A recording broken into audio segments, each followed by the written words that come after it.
नमस्कार दोस्तों, मैं आशीष जैन, एक सर्टिफाइड योगा इंस्ट्रक्टर फिर लौटा हूँ एक नए वीडियो में, जहां हम बात करने वाले हैं कपालभाति की। आशा करता हूं कि आप स्वस्थ हैं और आप अपने परिवार को भी स्वस्थ रख रहे हैं। अगर आप मेरे चैनल पर नए हैं तो सब्सक्राइब कीजिए मेरे चैनल को और रिंग बेल आइकन को दबाइए, ताकि आपको मेरे हर नए वीडियो का नोटिफिकेशन मिलता रहे और आप मेरे साथ स्वस्थ रह पाएँ। कपालभाति क्यों करते हैं, कैसे करते हैं और कब करना चाहिए, इन सभी सवालों के जवाब आज मैं इस वीडियो में देने वाला हूँ। ना चाहते हुए भी हम ना जाने कितने सारे टॉक्सिन्स को अपने शरीर के अंदर न्योता दे देते हैं। ये टॉक्सिन्स घुसते हैं हमारे शरीर में गंदी हवा के कारण, गंदे पानी के कारण जो हम लोग पी लेते हैं, कॉस्मेटिक्स जो कि हम लोग यूज़ करते हैं हमारी स्किन पर, और पेस्टिसाइड से भरी फल और सब्जियाँ। इन सभी में वो टॉक्सिन्स हैं जो कि हमारे शरीर के लिए बहुत ज़्यादा हार्मफुल हैं और बीमारियाँ तो पैदा करते ही हैं, लेकिन हमारी इम्यूनिटी जो कि बीमारियों से लड़ने की क्षमता है उसको भी बहुत ज़्यादा कम कर देते हैं। कपालभाति एक षटकर्म क्रिया है। योगा में षटकर्म कहलाए गए हैं, जिनको हम लोग क्लेंजिंग एक्टिविटी बोलते हैं। उनमें से एक है कपालभाति, जो कि काम करता है हमारी बॉडी को क्लीन करने में। जितने भी हमारे टॉक्सिन्स हैं जो हमारे शरीर में हैं, उन सबको फोर्सफुली ये एक्सहेल के थ्रू बिल्कुल हमारी बॉडी से बाहर निकाल देता है। हमारे शरीर को अंदर से क्लीन रखने के लिए, हमारी इम्यूनिटी स्ट्रॉन्ग करने के लिए और हमारे को बीमारियों से दूर करने का एक बहुत ही ज़्यादा इम्पॉर्टेंट रोल प्ले करता है कपालभाति। तो कपालभाति कब करना चाहिए? कपालभाति आपको सुबह ही करना चाहिए, क्योंकि आप अगर इसको रात को या सोने से पहले कर रहे हैं तो ये एक ऐसी एक्सरसाइज है जो कि आपके शरीर में ब्लड सर्कुलेशन को बढ़ाती है और आपके जो एनर्जी है उसको बूस्ट करती है। तो अगर आप ये सोने से पहले करेंगे तो हो सकता है कि आपको पूरी रात नींद ही ना आए। सुबह अर्ली मॉर्निंग, जहाँ भी आपके पास फ्रेश ऑक्सीजन है घर के आसपास, कहीं पार्क में या कहीं आप थोड़े जंगल के या गांव के इलाके में रहते हैं जहाँ पे बहुत सारे हरे भरे पेड़ पौधे हैं, तो वहीं पर जाकर के आपको इसको करना चाहिए, ताकि आप ज़्यादा से ज़्यादा फ्रेश ऑक्सीजन इनहेल कर पाएँ।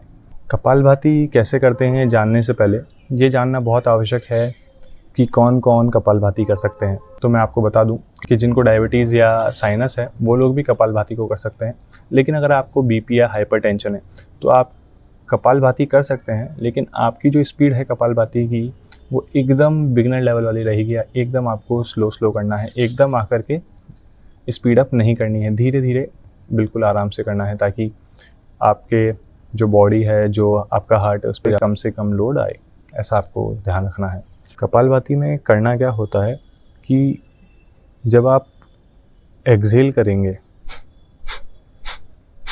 इस तरीके से, तो पेट अंदर जाएगा। आपको बिल्कुल फोर्सफुली एक्सहेल करना है। इनहेल कपालभाति में करना ही नहीं होता है चला करके। अपने आप जो सांस अंदर जा रही है ना, सिर्फ वो ही ऑटोमेटिक जो हमारा मूवमेंट हो रहा है नॉस्ट्रल्स का, वो ही रहता है।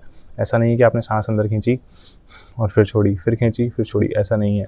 कंटिन्यू एक्सहेल करते रहना है आपको लगातार। और जब भी आप एक्सहेल करेंगे तो वो इतना फोर्सफुल होगा, इतना ज़्यादा ताकत से आपको एक्सहेल करना है, इतनी ताकत से आपको सांस बाहर छोड़नी है कि आपका जो पेट है वो बिल्कुल अंदर ऐसे पिचके बार बार। बिल्कुल आपके शरीर के अंदर जो सांस भरी हुई है उसको पूरा निकाल दीजिए। जब आप पूरी सांस को बाहर निकालने की कोशिश करेंगे तो आपका पेट ऑटोमेटिकली अंदर जाएगा, क्योंकि वो लंग्स खाली हो रहे हैं पूरे। इसी से हमारे टॉक्सिन जो हैं बॉडी के वो बाहर रिलीज़ होंगे। तो आइए हम शुरुआत करते हैं। तो कैसे करनी है आपको कपालभाति? बिल्कुल सुखासन में आप बैठ जाइए आराम से नॉर्मली। आपकी कमर बिल्कुल सीधी, कंधे ऐसे झूले हुए नहीं रहेंगे, कंधे बिल्कुल स्ट्रेट रहेंगे, दोनों हाथ सीधे। दोनों हाथों से आपको जो है ज्ञान मुद्रा बनानी है, ऐसे इस तरीके से।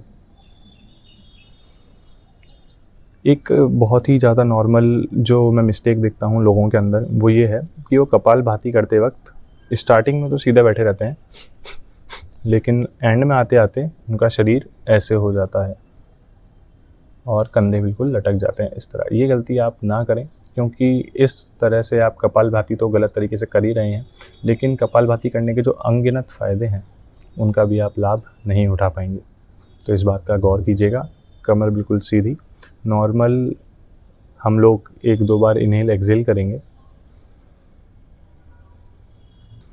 नॉर्मल इनहेल एक्सहेल करिए।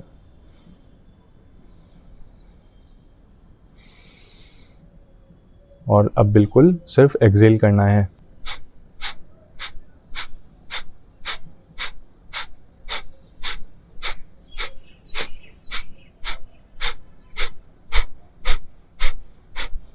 बिल्कुल इस तरीके से।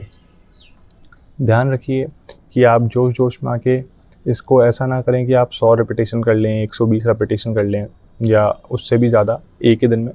तो आपका सर दर्द हो सकता है, आपको चक्कर आ सकते हैं, घबराहट महसूस हो सकती है और आपका पूरा दिन ख़राब हो सकता है। तो इस बात का ध्यान रखिए कि अगर आप कपालभाति पहली बार कर रहे हैं तो 20 से 30 रेपिटेशन मैं मानता हूँ कि बहुत है। आपकी स्पीड भी नॉर्मल रह सकती है बिल्कुल इस तरीके से।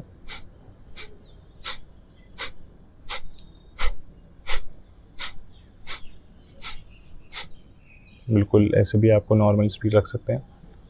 और अगर आप कपालभाति कर रहे हैं पहले से ही और भी कई बार कर चुके हैं और आपको कपालभाति सही से करना आता है, तो फिर आप अपने हिसाब से इस मीडियम स्पीड पर और जितने रेपिटेशंस आपको कंफर्टेबल रखते हैं 50, 60, 100, 150 उतने रेपिटेशंस आप कर सकते हैं। लेकिन बिगिनर लेवल पे आप ध्यान रखिए कि आप कम रेपिटेशन करें और स्लो स्पीड में करें। आशा करता हूँ आपको मेरा ये वीडियो पसंद आया होगा। लाइक कीजिए इस वीडियो को, सब्सक्राइब कीजिए मेरे चैनल को। मैं आशीष जैन फिर मिलूँगा एक नए वीडियो में जहाँ हम बात करेंगे स्वस्थ रहने की। तब तक स्वस्थ रहें, खुश रहें।